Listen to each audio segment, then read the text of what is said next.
Hello बच्चों, good morning. पुनः हम क्लास 12 सब्जेक्ट फिजिक्स लेकर के आप लोग सामने आ गए, जिसमें हम पिछले वीडियो में आप लोगों को वैद्युत क्षेत्र के बारे में बताए थे, इलेक्ट्रिक फील्ड क्या है। और आज पुनः हम उस पे आप लोगों को उस हेडिंग पर लिखवाएंगे भी, उसके अलावा उसको आगे बढ़ाएंगे। तो देखिए, हेडिंग पढ़ जाएगी आपकी। हेडिंग डाल लीजिएगा, वैद्युत क्षेत्र तथा वैद्युत बल रेखाएं। हेडिंग डालिएगा, यानी electric field and electric lines of forces. Heading डालिएगा। डालने के बाद समझिएगा।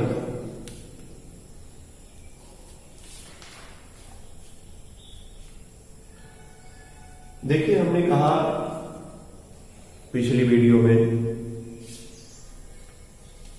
कि अगर कोई आवेश आप रख दीजिए, चाहे वह प्लस हो चाहे माइनस हो, चाहे वह प्लस रहेगा चाहे माइनस रहेगा, तो इस आवेश के चारों तरफ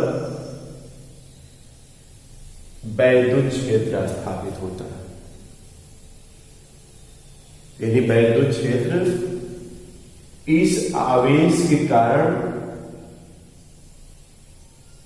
इसके चारों तरफ वैद्युत क्षेत्र जो स्थापित होता है, उसका अनुभव कोई भी कण इसके क्षेत्र में आता है तो करता है।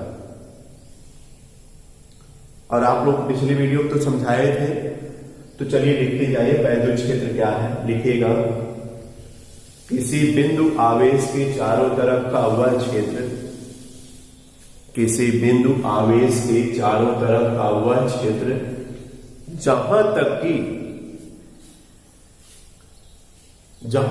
कि इसके प्रभाव का अनुभव किया जाता है,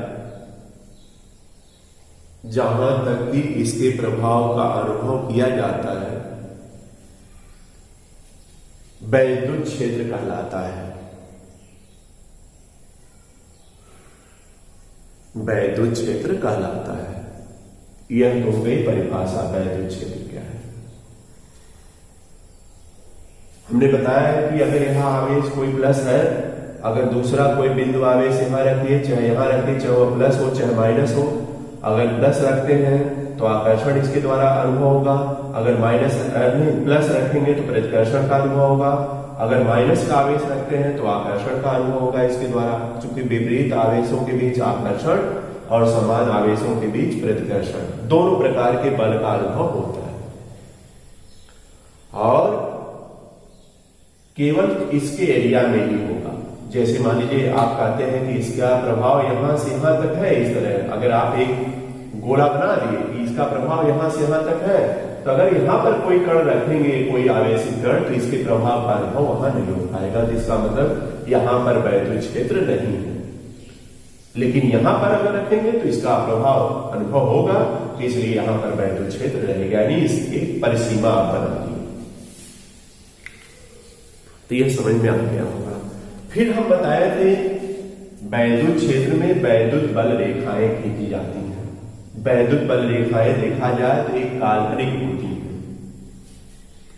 और कैसे खींचते हैं, हमेशा एक ध्यान रखिएगा, वैद्युत बल रेखाओं को इसी तरह जो है दिखाया जाता है। इसी तरह जो है आप दिखाएंगे वैद्युत बल रेखाओं को। यह बल रेखाएं, यह ध्यान रखिएगा, जब इसको प्रैक्टिकली किया जाता है तो यह बल रेखाएं धन आवेश से निकलती हुई नजर आएंगी आपको। धन आवेश से निकलती हुई नजर आएंगी। इसके लिए हमने बताया कंपास सुई का प्रयोग किया जाता है। कंपास सुई एक डिबिया के रूप में होती है और वहां पर सुइयां इस तरह बनी होती है। इस तरह देखिए सुइयां बनी होती है। तो जब इसके पास आप ले आएंगे तो यह सुई जो है इतनी फ्री होती है, वह एक दिशा में जाकर रुक जाती है। और उस दिशा में जहां, जैसे मान लीजिए यहां पर रुकी तो हम बिंदी लगा दी, फिर सुई को इधर ले गए और यहां पर इस तरह यह रुकी, तो यहां पर देखिए बिंदी लगा दिए, यहां पर बिंदी लगा दी, और इसको मिलाते हुए जब इस तरह खींचेगा तो यही बल रेखा होगी। और देखिएगा ये बल रेखाएं हमेशा प्लस से निकलती हुई नजर आएंगी। और दूसरा, अगर आप हम फिगर बनाए, दूसरा यहां माइनस का फिगर बना दें, ये माइनस है ये बल रेखाएं इससे अंदर की ओर जाती हुई नजर आएंगी। आप ध्यान रखिएगा, ये बल रेखाएं यह अंदर की तरफ इसमें जाती हुई नजर आएंगी, अंदर की तरफ जाती हुई नजर आएंगी। यह प्रायोगिक तौर पर देखा गया। हमने बताया जब कंपास का प्रयोग करते हैं तो यह इसी तरह अनुभव किया जाता है, यानी बल रेखाएं धन से निकलती हैं और ऋण की तरफ जाती हैं। समझिए, अगर आप एक धन आवेश ले लीजिए, एक ऋण आवेश ले लीजिए, तो बल रेखाएं धन से किधर जाएंगी? ऋण की तरफ जाएंगी। हम उसको अच्छी तरह से और समझा रहे हैं, आप लोगों को ध्यान दीजिएगा सब लोग इस पॉइंट को।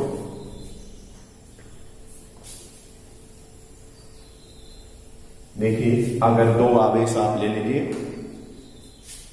एक प्लस आवेश यह है और दूसरा माइनस आवेश ले लीजिए यहां, तो बल रेखाओं को जब दिखाया जाता है तो बल रेखाएं कभी काटती नहीं है। ध्यान रखिएगा, इन बल रेखाओं का ऐसा गुण होता है, अगर इस तरह आप बनाते हैं, इस तरह बनाएंगे तो ध्यान रखिएगा, इस तरह मतलब इस तरह और इधर कर लीजिए, इधर कर लीजिए, फिर इसी तरह यह इधर हो जाएंगे, इधर हो जाएंगे, इधर और इस तरह कर लीजिए।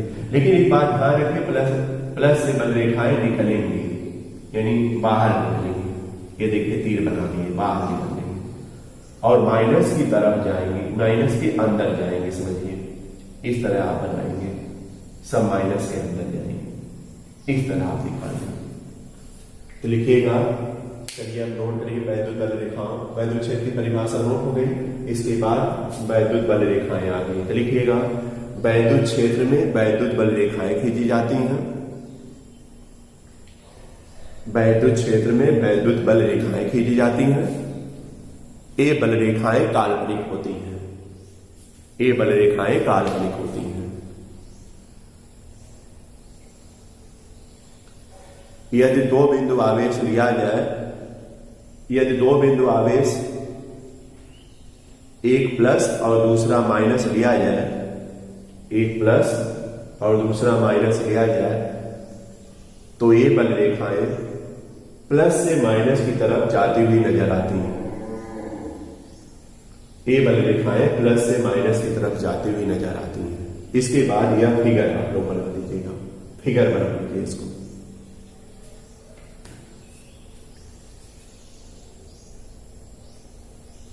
फिगर सब लोग बना लीजिएगा।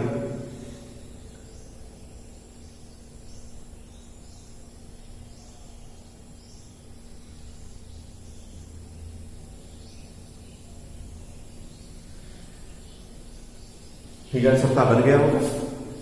इसके बाद आप देखिए, जो वैद्युत बल रेखाएं इनके कुछ गुण हैं, उसको बांटा रहेगा। हेडिंग डालेगा, वैद्युत बल रेखाओं के गुण। हेडिंग डालेगा, वैद्युत बल रेखाओं के गुण।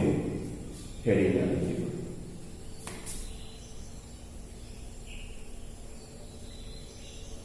वैद्युत बल रेखाओं के गुण। हेडिंग डालेगा,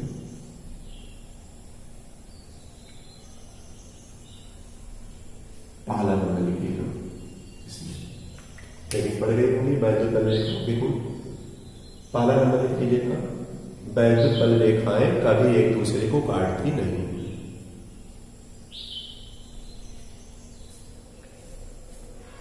वैद्युत बल रेखाएं कभी एक दूसरे को काटती नहीं।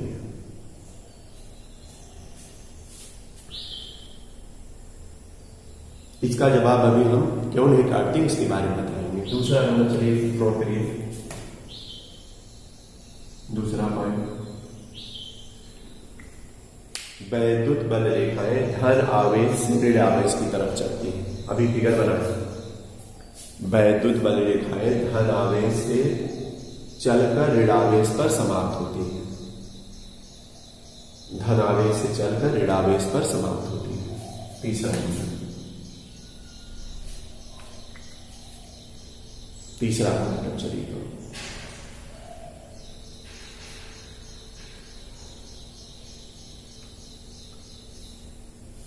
इस बल रेखा के किसी बिंदु पर खींची गई स्पर्श रेखा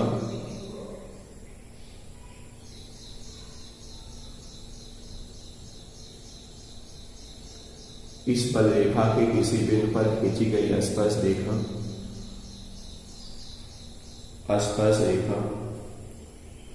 उस बिंदु पर धन आवेश पर लगने वाले, उस बिंदु पर धन आवेश पर लगने वाले बल की दिशा को प्रदर्शित करती है। उस बिंदु पर धन आवेश पर लगने वाले बल की दिशा प्रदर्शित करती है। हो गया होगा। अब चलिए देखिए इसका विस्तार हम करते हैं। ये 3 पॉइंट नोट कर लिए होंगे आप लोग। देखिए आप लोग, यह प्लस था तो प्लस से बल रेखाएं इस तरह निकलेगी। आप चाहिए तो अकेले इसको रहने दीजिए। प्लस से बल रेखाएं निकलेंगी, तो उसमें से गलती मत करिए। देखिए इस तरह गलती नहीं होनी चाहिए। प्लस से बल रेखाएं निकलेंगी,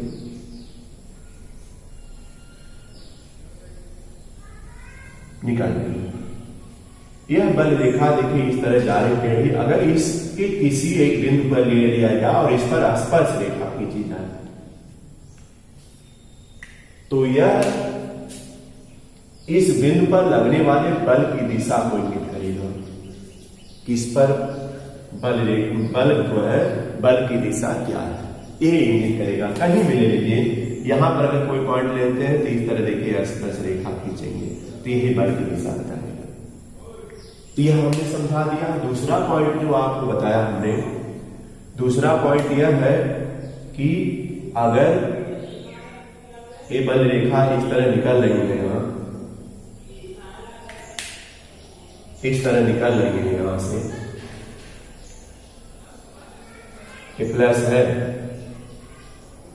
तो इस बिंदु पर जो है अगर यह काटती, मान लीजिए 2 बल रेखाएं अगर इस तरह कट कर देती, एक बल रेखा यहां भी जाती कट कर देती, या आप समझिए यूं समझिए, यहां से निकली बल रेखा और इस तरह कट कर देती। इस बिंदु पर वैद्युत क्षेत्र की 2 दिशाएं इंगित होंगी।